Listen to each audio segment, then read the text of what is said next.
पाठ 6 शब्द रचना word formation. उपसर्ग प्रीफिक्स। नेता अभिनेता, हार उपहार।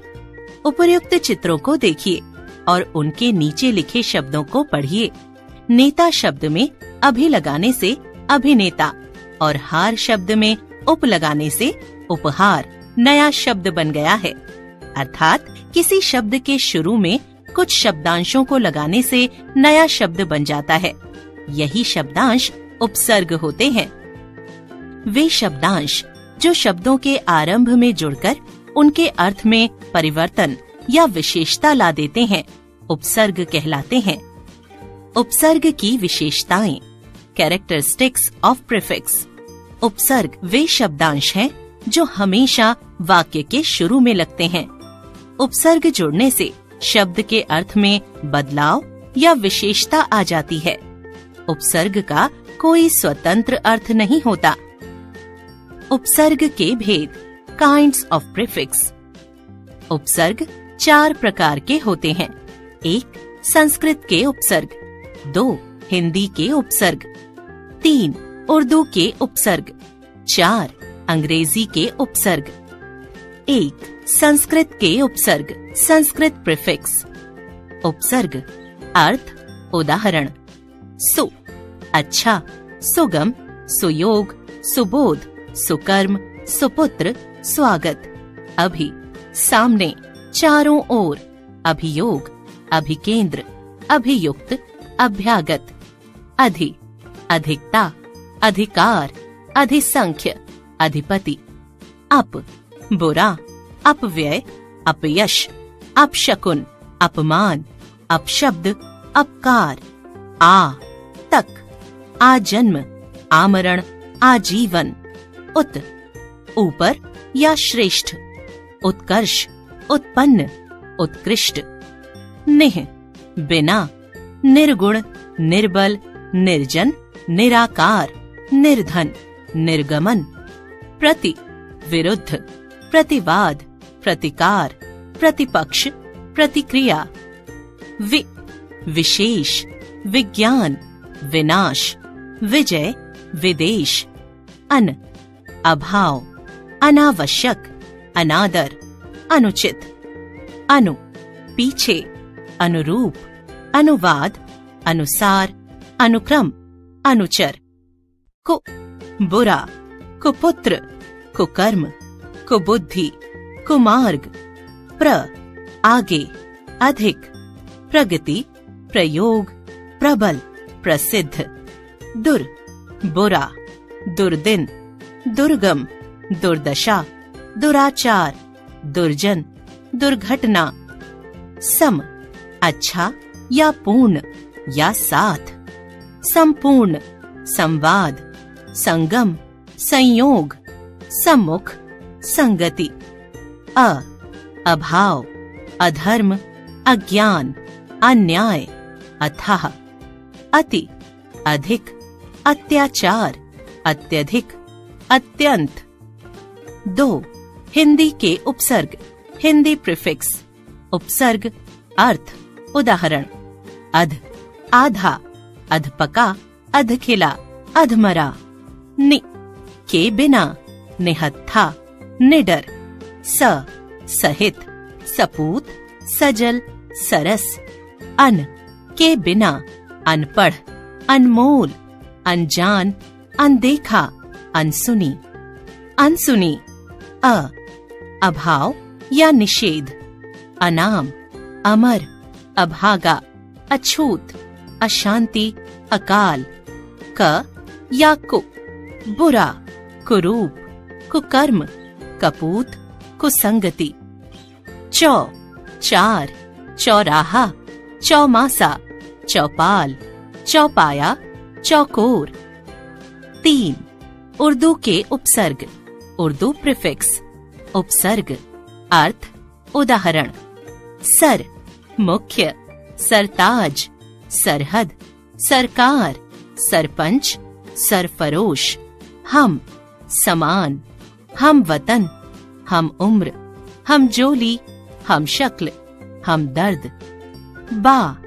सहित, बाकायदा, बाअदब, बाइज्जत, बद, बुरा, बदनाम, बदमाश, बदसूरत, बदतमीज। अल, निश्चित, अलविदा, अलबत्ता, अलबेला, गैर, भिन्न या अलग, गैर कानूनी, गैर सरकारी, गैर हाजिर। ना, नहीं, नापसंद, नादान, नालायक, नापाक, नामुमकिन। ला, बिना, लाजवाब, लापता, लाइलाज, लाचार, लापरवाह। 4. उपसर्ग की तरह प्रयुक्त अव्यय शब्द, indeclinable words used as prefix। उपसर्ग अर्थ, उदाहरण, पुनः, फिर, पुनर्जन्म, पुनरुक्ति, पुनर्विवाह, पुनर्निर्माण, पुनर्विचार, चिर, बहुत देर तक, चिरायु, चिरकाल, चिरानंद, चिरंजीवी। अंतः, के बीच, अंतरात्मा, अंतःकरण। अधः, नीच, अधः पतन, अधोगति। तिरस, निषेध, तिरस्कार, तिरस्कृत। 5. अंग्रेजी के उपसर्ग, इंग्लिश प्रीफिक्स। उपसर्ग अर्थ, उदाहरण, सब, अधीन, सब इंस्पेक्टर, सब रजिस्ट्रार, सब कमेटी। डिप्टी, उप, सहायक, deputy collector, deputy chief minister, deputy commissioner. Vice, सहायक, vice president, vice principal, vice captain. Head, मुख्य, प्रधान, head constable, head clerk, head master. Chief, मुख्य, चीफ जज, चीफ मिनिस्टर, चीफ कमिश्नर। यह भी जाने, शब्द जिस स्रोत का होता है, उपसर्ग भी उसी स्रोत भाषा का लगाया जाता है। अर्थात तत्सम शब्द के साथ तत्सम उपसर्ग, तद्भव के साथ तद्भव उपसर्ग तथा विदेशज के साथ विदेशज उपसर्ग का प्रयोग किया जाता है। कुछ विशेष संदर्भ में उपसर्ग और मूल शब्द के स्रोत भिन्न हो सकते हैं, जैसे अथाह, बेजोड़ आदि। प्रत्यय, सफिक्स। दुकान, दुकानदार, लोहा, लोहार। पिछले पृष्ठ पर दिए गए चित्रों के नीचे लिखे शब्दों को पढ़ो। दुकान शब्द में दार लगाने से दुकानदार और लोहा शब्द में आर लगाने से लोहार शब्द बन गया है। अर्थात शब्द के अंत में कुछ शब्दांश जोड़ने से वहाँ दो नए शब्द बन रहे हैं। ये शब्दांश प्रत्यय होते हैं। जो शब्दांश धातु रूप या शब्दों के अंत में लगकर नए शब्दों का निर्माण करते हैं, उन्हें प्रत्यय कहते हैं। प्रत्यय की विशेषताएं, कैरेक्टरिस्टिक्स ऑफ सफिक्स। प्रत्यय वे निरर्थक शब्दांश होते हैं जिनका अपना कोई अर्थ नहीं होता। प्रत्यय किसी शब्द में जुड़कर उसके अर्थ में विशेषता अथवा परिवर्तन ला देते हैं। प्रत्यय शब्दों के अंत में लगते हैं। प्रत्यय के भेद, काइंड्स ऑफ सफिक्स। प्रत्यय दो प्रकार के होते हैं। एक, कृत प्रत्यय। 2, तद्धित प्रत्यय। 1, कृत प्रत्यय। वे प्रत्यय जो क्रिया के मूल रूप में जुड़कर उसके अर्थ में परिवर्तन ला देते हैं, उन्हें कृत प्रत्यय कहते हैं। ये संज्ञा, विशेषण आदि शब्द बनाते हैं। संज्ञा बनाने वाले कृत प्रत्यय। आई, लड़, लड़ाई। लिख, लिखाई। आक, तैर, तैराक। चाल, चालाक। आन, चाल, चालान। थक, थकान। आओ, चुन, चुनाव। बह, बहाव। आवट, सज, सजावट। मिल, मिलावट। इयल, सड़, सड़ियल। मर, मरियल। ई, हंस, हंसी। बोल, बोली। नी, ओढ़, ओढ़नी। भर, भरनी। विशेषण बनाने वाले कृत प्रत्यय। दार, लेना, लेनदार। देना, देनदार। आकू, पढ़ना, पढ़ाकू। लड़ना, लड़ाकू, अक्कड़, घूमना, घुमक्कड़, भूलना, भुलक्कड़, आऊ, बिकना, बिकाऊ, कमाना, कमाऊ। 2. तद्धित प्रत्यय। वे प्रत्यय जो संज्ञा, सर्वनाम, विशेषण तथा अव्ययों के पीछे लगाए जाते हैं उन्हें तद्धित प्रत्यय कहते हैं। संज्ञा से संज्ञा बनाने वाले तद्धित प्रत्यय। आर, सोना, सुनार, लोहा, लोहार। इ, घंटा, घंटी, पहाड़, पहाड़ी। नी, नथ, नथनी, चांद, चांदनी। वान, गाड़ी, गाड़ी वान। कोच, कोचवान। ता, मानव, मानवता। देव, देवता। आई, पंडित, पंडिताई। भला, भलाई। इया, रसोई, रसोइया। लोटा, लुटिया। दार, दुकान, दुकानदार। जमीन, जमींदार। पन, बच्चा, बचपन। लड़का, लड़कपन। एरा, सांप, सपेरा। चाचा, चचेरा। संज्ञा से विशेषण बनाने वाले तद्धित प्रत्यय। ई, पंजाब, पंजाबी। जंगल, जंगली। इन, कुल, कुलीन। रंग, रंगीन। ईय, दर्शन, दर्शनीय। भारत, भारतीय।